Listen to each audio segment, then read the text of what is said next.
Arifureta from Commonplace to World's Strongest is set in a fantasy world in which the human race is facing a steadily rising threat of demons. To turn the tide against the enemy, a group of high school students from the Earth is summoned into a different realm.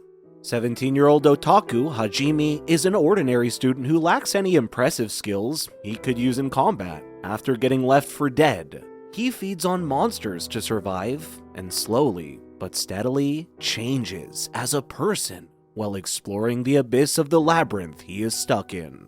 Episode number 1. Hajime is seen getting thrown into the depths of the labyrinth, which is filled with monstrous creatures he could never have even imagined. Soon, his arms get chopped off by a bear. The only ability he has is transmuting, which allows him to manipulate matter into anything of his choice. Using his ability that everyone always looked down on, he transmutes his way underground, where he stumbles upon a divinity stone. It is able to provide an infinite supply of healing fluid called ambrosia, and helps Hajime in surviving the loss of his arm. A flashback clarifies the situation by showing that when he and his class entered the dungeon, they had a face-off with a behemoth. For Hajime, the worst part wasn't the monster looming like death in front of him, but it was the betrayal of his own. While he was trying to save his classmate, Kaori, he was intentionally pushed down into the abyss by some dude out of jealousy, since he had a crush on her. Alone and hungry in the middle of nowhere, Hajime has a physical and emotional breakdown. Out of necessity, he starts hunting brawny wolves with the help of well-set traps. The more he eats them, the more his DNA changes. Once a softie, now a jaded and cynical person, Hajime starts hunting more monsters. With his transformation complete, he wishes to raise his levels even more and acquire more magical powers. He is even able to use his ability to transmute to create his first powerful weapon, which is a pistol. Eventually, he evolves to the extent that he is able to the same bear that attacked him earlier. He just doesn't overpower the bear, but he eats it and decides to explore the abyss even deeper. Episode number 2. The story dives more into a flashback that explains further how the class got into this universe, but the details are still absent, with only a couple of students giving one-liners while the teacher is sobbing in the background. The odd part is why Hajime is eager to explore the dungeon more. He makes it through the entire dungeon and kills all these monsters without getting a spot of dust or blood on him. Even while he is tearing out guts from creatures, the entirety of episode 2 is a straightforward montage of Hajime defeating enemies here and there, and suddenly he has already passed 50 floors and knocks on the door of the golden-haired vampire girl.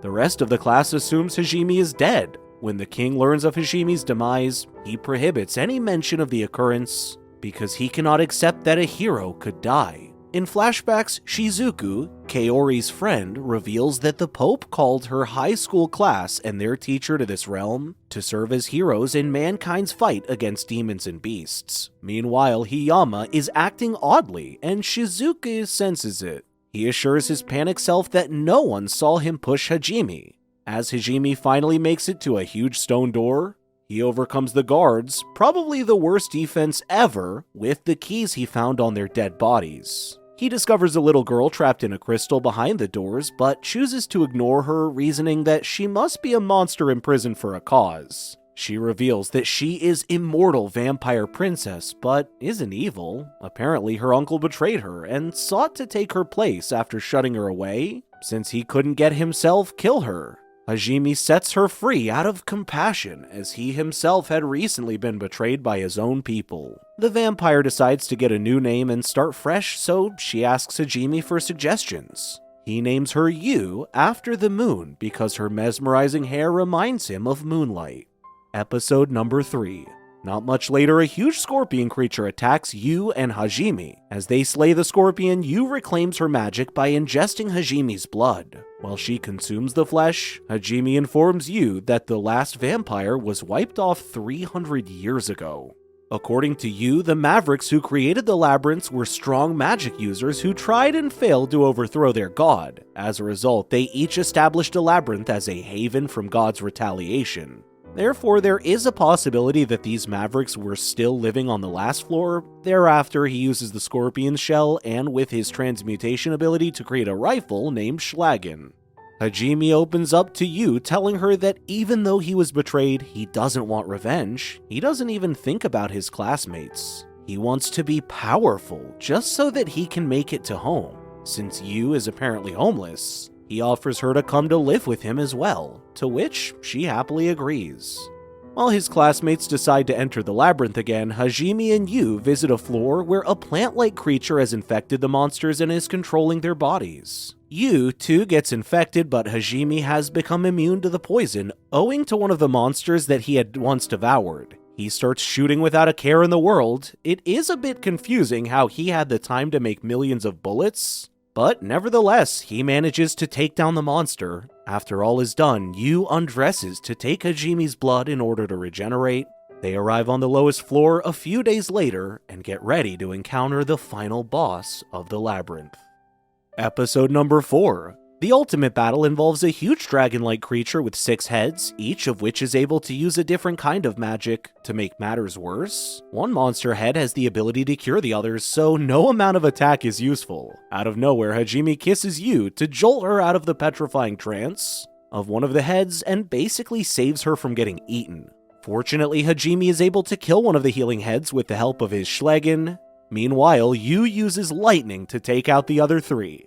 Before the two get a chance to get a sigh of relief, an unexpected 7th head appears. Hajime tries to protect Yu instead of attacking the monster and therefore suffers serious injuries, and his rifle is destroyed. Yu brings Hajime to safety after finding him unconscious and attempts to use his gun to shoot, but gets wounded. Although unconscious, Hajime hears Yu weeping and wakes up. He somehow enhances his speed enough that he can evade all blows from the monster. He throws explosives all throughout the chamber, which causes the roof to fall on the creature's head and gives Yu the chance to eliminate it with lightning. After spending the entire episode on one-dimensional CGI cobras, the last door finally opens and Hajime collapses from exhaustion. Meanwhile, Pop argues with the teacher, who also came here as a hero, Aiko, on whether it would be wise to enter the labyrinth again.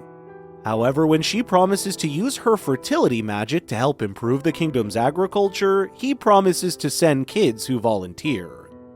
Episode number 5. Next 2 stories take place simultaneously. Hajime and Yu explore the house of the maker of the labyrinth, while the rest of the students are busy making their way down the dungeon, facing head-on the same monster that partially contributed to Hajime's fall from the cliff. After waking up in bed with Yu, Hajime realizes that he has lost his right eye, and that they are in the Maverick's house. After finding the Maverick's bones, a recorder gets triggered that the Maverick had purposefully left behind. In the recording, the Maverick identifies himself as Oscar Orcus. He believes that since Hajime had successfully made it this far, he is worthy of knowing the truth that the Mavericks were actually just liberators. While the class beheads the behemoth, Oscar gives Hajime his abilities and memories. He also inherits Oscar's ancient creation magic, which enables him to combine items that have undergone transmutation with magical powers to produce certain artifacts. After burying Oscar, Hajime grabs his ring, which activates a surface gateway. He makes the decision to open up every maze so they can use ancient magic. During the course of 2 months, Hajime makes use of Oscar's library, workshop, and wealth to study all he can.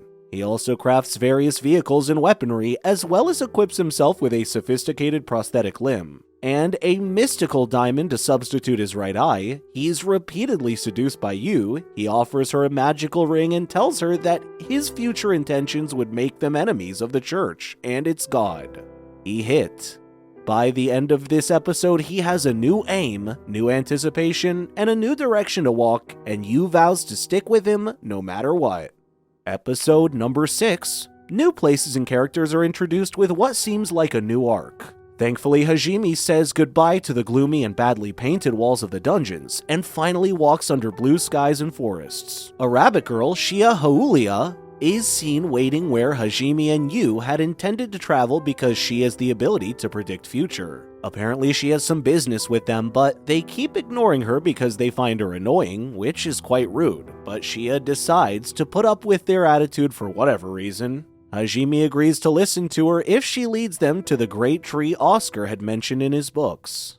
Shia's request is simple. Her tribe is on the verge of extinction and she needs Hajimi's help to train them. During their journey to the tribe, Hajime uses the poor rabbit girl as bait to kill a couple of monsters. When he arrives at the tribe's forest, he sees a bunch of helpless cowardly men and decides to train them by giving an ultimatum.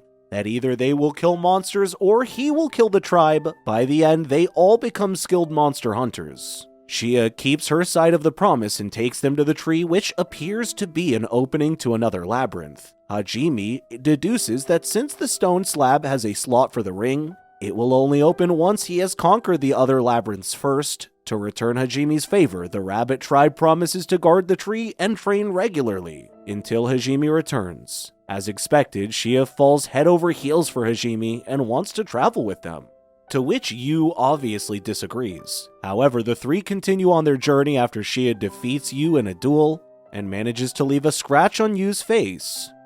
Episode number 7.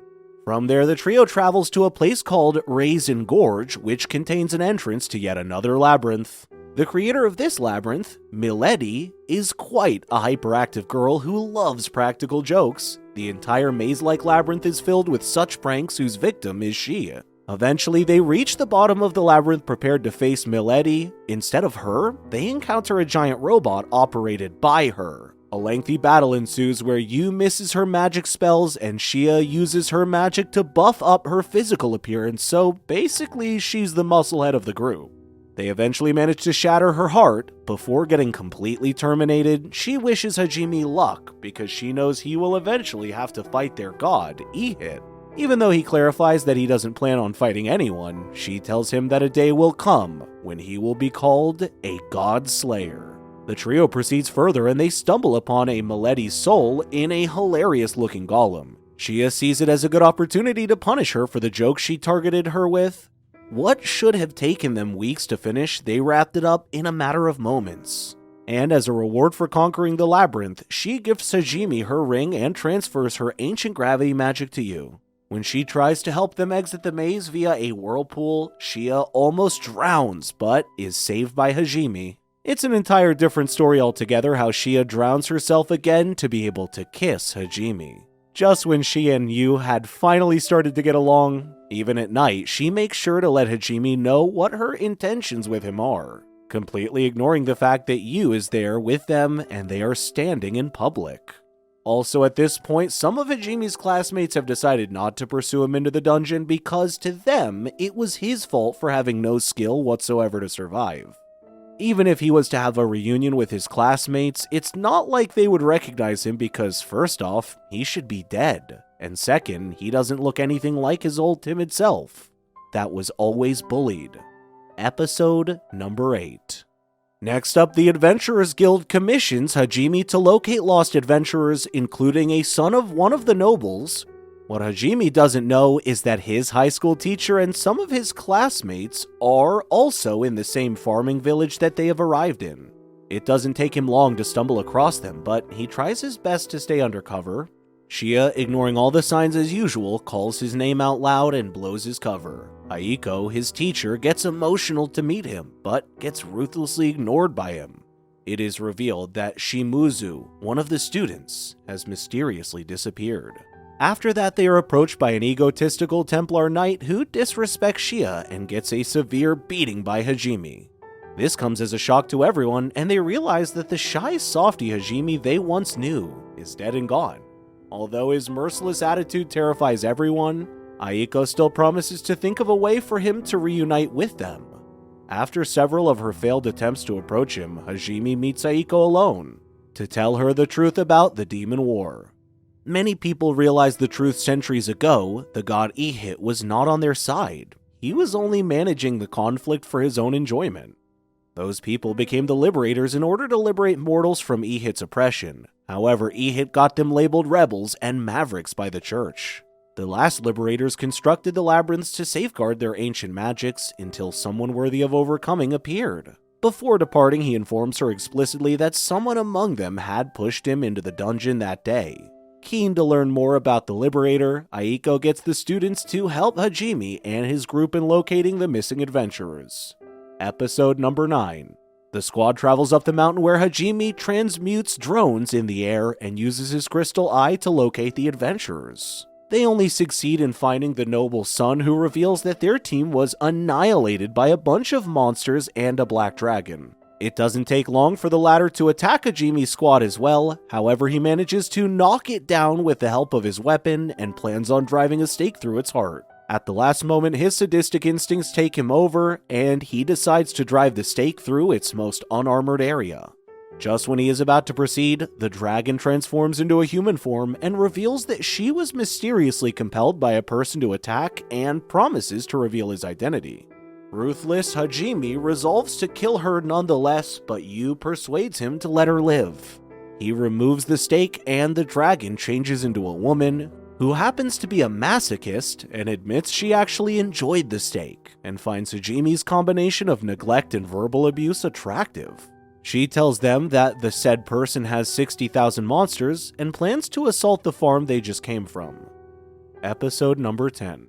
Hajime is determined to fight and establishes walls around the village. In order to, Hajime then uses transformed miniguns and grenade launchers to slaughter the demon troops. However, soon, he, Yu, and Tio run out of their magic and bullets and race to apprehend the enigmatic robed leader. The man is revealed to be Shimizu, who confesses that he was jealous of his stronger peers. So he made a deal with the demon for strength in exchange for murdering their teacher, Aiko. A sniper shoots him from behind as he slashes Aiko with a poisonous dagger. Hajime eliminates the sniper and kisses Aiko to heal her with ambrosia fluid. As Shimizu dies, he pledges his allegiance to Hajime, who recognizes the deception in his eyes and cruelly murders him, much to everyone's surprise. Episode number 11. While Hajime decides that they have worked enough and should take a break to take a tour of the city, meanwhile, somewhere a gang of thugs kidnaps a mermaid kid named Miyu and plans on selling her. Hajime stumbles upon an intelligent talking fish in an aquarium and resolves to release him. The latter tells him about the kidnapped mermaid, which unnerved Hajime. He and Shia explore the city until he finds her in the sewers and saves her, infuriating the gang's leader. He keeps Mayu safe and hands her over to the city guards. Mayu refuses to leave Hajime's side, and soon the guards get attacked and she gets kidnapped again. Angered, Hajime begins killing everyone he thinks will be participating in the auction of Miyu. After locating her, he takes her and leaves, blowing up the entire mansion on the way. Mayu chooses to start calling Hajime her Papa, promoting his 3 waifus to demand that Hajime should father their kids as well. Episode number 12. Despite his doubts, Hajime does a good job of parenting Mayu. They go back to the city where everyone was originally summoned. One of his classmates panics because he knows that Catalea the demon has prepared several traps for the remainder of the class in the labyrinth. The class is overpowered by Catalea's summoned monsters, and they're unable to even approach Catalea to try to kill her. Hajime is unconcerned, and when Indu irritates Mayu, he decides not to help at all. Inside the labyrinth, Hiyama and Nakamura both propose making contracts with the devil in order to survive. Kouki is the only one who refuses to back down and approaches Catalea head-on. However, she starts to hesitate once she drops a necklace with a photograph of her beloved, remembering she has a life outside of this realm as well. In the process of it all, she gets heavily injured. With input from his waifus, Hajime resolves to save his class, thinking that because only one of them attempted to murder him, most of them cannot be blamed. Shizuku's original sword breaks during the battle, and she prepares to die beside Kaori. However, they are saved at the last second by Hajime, who has built a route through the higher floors using his pile bunker weapon. Everyone's jaws drop to the ground to see Hajime alive. Episode number 13. Hajime interprets Catalea's sorcery and destroys all of her demons. Hiyama is scared of Hajime's return, believing he would be exposed for his attempted murder of Hajime. Meanwhile, the latter creates a new unbreakable sword for Shizuku. Miyu refers to Hajime as Papa, which confuses everyone and irritates Kaori. Catalea flees but is apprehended by Hajime, who absolutely torments her to extract information, which also shocks everyone. Hajime discovers that a demon has made his way through the labyrinths and is assembling a monster army. Catalea threatens him that his lover would get mad if he hurts her. But little did she know that he couldn't care less, and kills her in the blink of an eye. Kouki is upset that Hajime murdered the defenseless Catalea, so Hajime chastises him for failing to do what is necessary, threatening Kouki that if he or anyone else gets in his way, he would also kill them. Kaori confesses to him, gets rejected, but still insists on joining his squad in order to compete with Yu for his love. In the end, Hajime is determined to return to Japan no matter whom he has to kill. It doesn't matter to him if his next rival is going to be God himself. That's all for this video. Please make sure to drop a like, subscribe, and turn on notifications for more recaps on all your favorite anime shows. You don't want to miss out. Thank you so much for watching, and goodbye.